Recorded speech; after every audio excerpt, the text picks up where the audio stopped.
Buenos días. Hoy tenemos nuestro tercer y último devocional sobre la Iglesia y el Espíritu Santo. Y aunque sea repetitivo, quiero recordar de nuevo la frase con la que hemos empezado estos dos últimos días.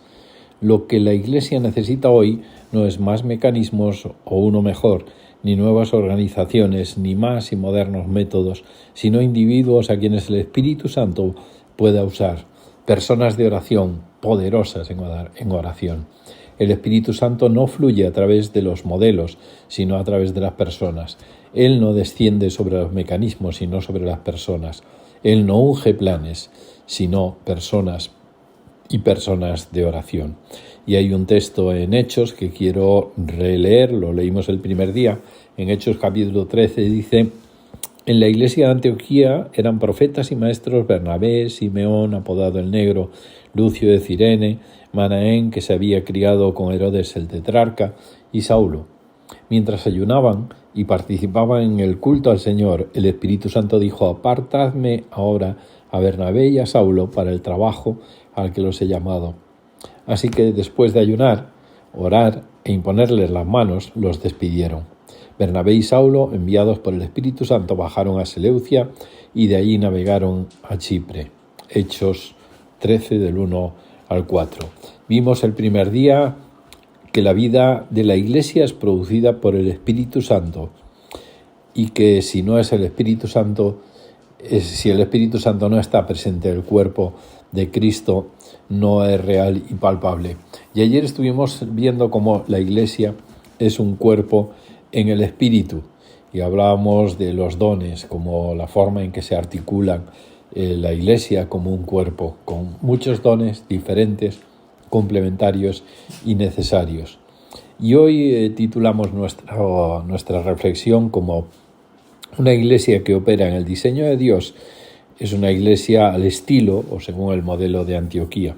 Es una Iglesia que ministra en primer lugar al Señor, es decir, una Iglesia que adora íntimamente a Cristo. Y adorar a Cristo es reconocerlo como suprema autoridad y tener una vida centrada en Él. Es lo que hemos leído en el versículo 2 del capítulo 13 de Hechos. Es una Iglesia que escucha al Espíritu Santo, es decir, que se dedica a la oración, tiene comunión con el Espíritu, es sensible a sus indicaciones. Versículo 2b del capítulo 13 de Hechos. Es una Iglesia con claro sentido de cuerpo, unida a pesar de las diferencias sociales y culturales. Había personas de distintas clases sociales y etnias diferentes. Uno que se crió con Herodes, Simón, el Negro, un judío, Saulo, un griego, versículo 1 del capítulo 13. Es una Iglesia con visión de reino por encima de la visión ministerial o eclesial propia. Es decir, mira hacia afuera, al mundo sin Cristo y no solo hacia adentro, versículos 3 y 4 del capítulo 13. Es una Iglesia que funciona en los ministerios de Efesios 4:11, que aquí se mencionan como profetas y maestros, y Pablo y Bernabé son enviados luego como apóstoles y evangelistas, versículos 1 a 3 del capítulo 13. Es una Iglesia generosa. Enviaban ofrendas para los hermanos en necesidad y también entregaban sus mejores siervos. No los celaban como si fueran suyos, no los guardaban excluidos como si fueran suyos, sino que los liberaban a las naciones. Los versículos 2 y 3 del capítulo 13, el capítulo 11 del 27 al 30. La Iglesia de Antioquía es una Iglesia que ejerce gobierno sobre la realidad, opera en señales y milagros y se mueve en lo sobrenatural, no en lo humano.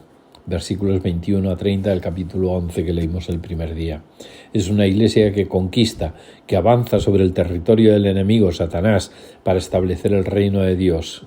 Versículos 4 y 5 del capítulo 13. Es una Iglesia que libera, es decir, envía ministerios. Pablo y Bernabé comienzan en este momento un ministerio apostólico que luego se multiplicaría. Capítulo 13, versículo 3. La Iglesia es el ámbito donde el Espíritu Santo quiere hacer su morada. Dice la Biblia: en Él también vosotros fuisteis edificados juntamente para ser morada de Dios por su Espíritu. Efesios 2:22. Dios tiene su lugar de residencia en una Iglesia verdadera. Allí su Espíritu se mueve con libertad y ejerce el control. El poder de la Iglesia está directamente relacionado con su relación con el Espíritu Santo de Dios. La presencia del Espíritu Santo es una realidad que se hace visible en la forma que una Iglesia se conduce tanto entre sus miembros como en su impacto en el mundo. Y la aplicación de esta lección que hemos visto en estos 3 días. La Iglesia es el cuerpo de Cristo y cada uno de nosotros es un miembro de ese cuerpo. Todos y cada uno somos importantes.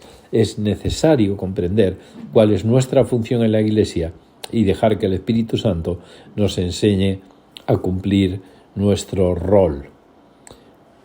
Deberíamos hacer como deberes una lista de actitudes a las que creemos que debemos renunciar para ser una Iglesia que opera en el diseño de Dios, para que sea reconocida por nuestras actitudes que se vean entre nosotros, entre los miembros. Y podríamos hacer una lista de actitudes de la Iglesia que opera de acuerdo al diseño de Dios y que está dispuesta a vivir de una forma práctica, y deberíamos empezar a hacerlo.